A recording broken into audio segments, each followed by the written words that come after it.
Hello and welcome to the editorial analysis of the Hindu. Today we shall be discussing the editorial of the 7th of August. So coming to the first article, the new facts on the ground for Kashmir. As obvious, the context is Jammu and Kashmir and the decision that has been taken in the context of almost making it negligible, that is Article 370, and finally scrapping Article 35A. We have discussed this matter very much in detail. So those of you who have still not watched that video, please go and watch that video. It is an all-over analysis of this particular issue, but yes, this article also offers some newer points, so that is why this is also important. Coming to the first analysis, it is about counter-terrorism. Now the government, in its defense for taking such a harsh decision on Jammu and Kashmir, it has bifurcated the state into two UTs, one will be Jammu and Kashmir, one will be Ladakh.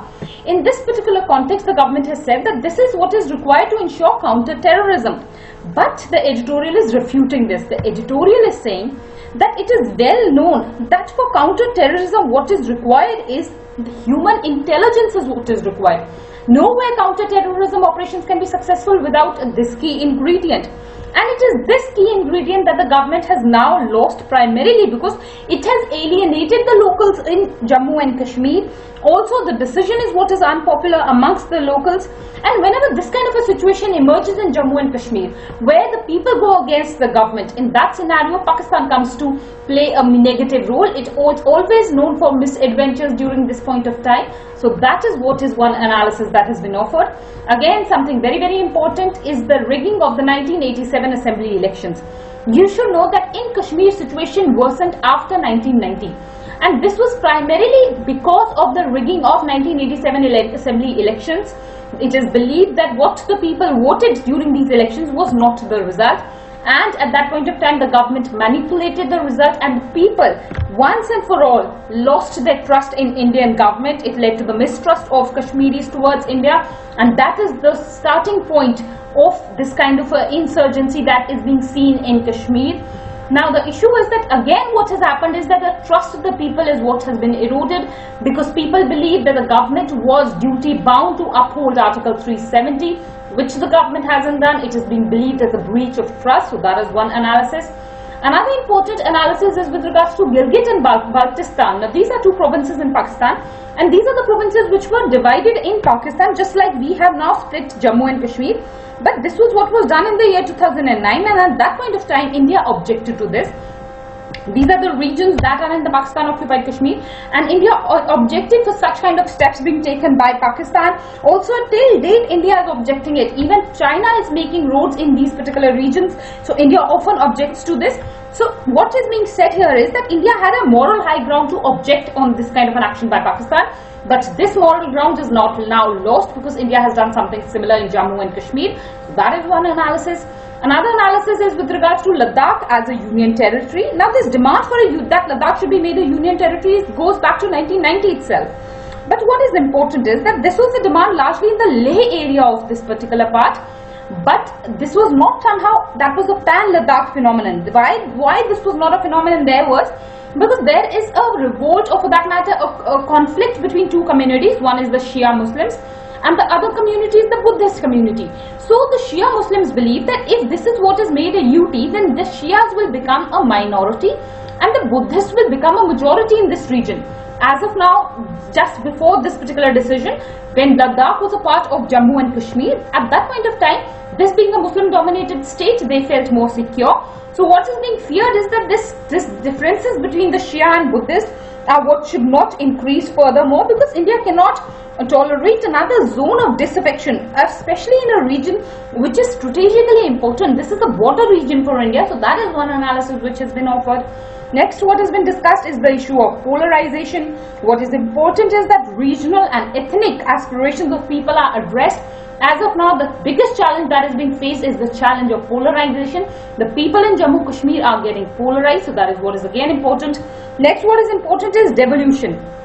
Now this is an important concept that I found was in this article, that the demand of the people was 5-tier devolution, 5-level devolution.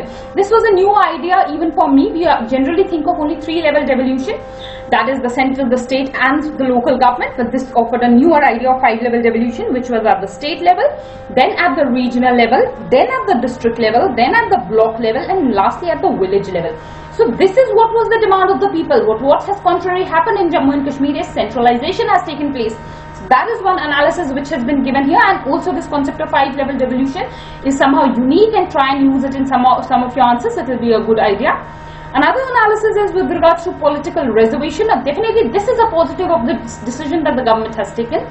Basically what had happened in Jammu Kashmir, the scheduled tribes were not given any reservation in the state legislative assembly, despite the fact that 11.91% of the population is what is tribal population. So if the government has now withdrawn this kind of a law which restricts the government from giving reservation to them, then this is a novel step. Now they will be getting eligibility for reservations. Another thing that is important is with regards to poverty. Now here what is analyzed is that in government's defense, the Home Minister has said that it is primarily to do away with poverty in Jammu and Kashmir that this decision is taken, but this is again being refuted. It is being said that poverty in Jammu and Kashmir is only 10.35% compared to the national average of 21.92%. So this is what cannot be substantiated. Already poverty is much below the national average. It is almost half of that. So this is one thing that the government cannot claim to its credit. Another analysis is that if this is what is happening in Jammu and Kashmir, similar demands will come from other states. We all know that in West Bengal there are such kind of demands, in several other states of the country there are such kind of demands that there should be separation, or there should be smaller regions that should be formed. So this can open a Pandora's box for the government, and many such more demands can come. So that is what has been analyzed. Newer points, indeed all of them are relevant. The topic is highly important, I have told you. You can expect a question in the General Studies paper too. And if not a question this time, then obviously this will be a question important for interview, so you should be well aware of this particular issue. Coming to the next article, the hard realities of India's fast-track courts. Now the context here is with regards to the fast-track courts in India. The issues that have been discussed is first and foremost in the context of the POCSO. This is the prevention of children from sexual offences, and it is in this particular context that the Minister of Women and Family Welfare has said that approximately 1,223 fast-track courts will be set up in India. So that is one achievement. Also what is being said is that in any district where more than 100 cases are pending of the POCSO, there should be a fast-track court that should be set up. So that is what is the context of discussing the issue of fast-track courts also. Next, the analysis is that the systemic issues or the systemic problems need to be solved rather than simply establishing the fast-track courts. What are these problems? The problems are that there is a scarcity of staff, there is inadequate staff, there is a lack of technological resources, or the IT infrastructure is what is not there. For example, there is infrastructure required for audio and video recordings in these courts. That is what is not there. There is delays in the proceedings of these courts. So all of these systemic issues are what need to be resolved rather than simply going ahead and setting up FTCs. That is another important analysis. Next, what is very, very relevant is the history of FTCs. These are what have been established since the year 2000. As of now, 581 fast-track courts are what are active in the country, with approximately 5.9 lakh cases that are pending in the fast-track courts itself. This data is relevant. Also, approximately 870 crore rupees is what have been spent on the fast-track courts between the years 2001 to 2011. So this is again what is relevant for us. Next, what is important here is that there is a lot of variation among states in the context of the fast-track courts. For example, states like Karnataka, or for that matter Madhya Pradesh and Gujarat, they do not have fast-track courts at all. And on the contrary, some other states have a number of fast-track courts. Some are performing well on this particular context, some are not performing well. So what is important is that a balance be drawn, and learnings are what are drawn from each other's experiences. So that is what has been discussed. Another analysis is with regards to the vacancies that are there in these fast-track courts. There are a lot of vacancies. So what is being questioned here is that will the government fill these vacancies back through new appointees, or simply the government is going to select from the limited pool of judges is what is being questioned. It is being advocated that the government should make newer appointments because the load is what is high. The delay in case, the pendency of cases is what is very, very high. So that is what is important. Another analysis is that the government should take into consideration some of the ground realities. For instance, a fast-track court in a metropolitan city has to be different from the one which is in a non-metropolitan region. So the decisions in the context of FTCs have to be taken based on the ground realities, and a top-down approach is not successful, an ivory tower approach is not successful, rather a bottom-up approach is what is successful. So that is what the editorial is discussing in the context of fast-track court. So that's about this particular article. Relevance is for General Studies paper 2, that is where these kind of issues, these kinds of technical matters can come as a question, and that is how you have to prepare this article for.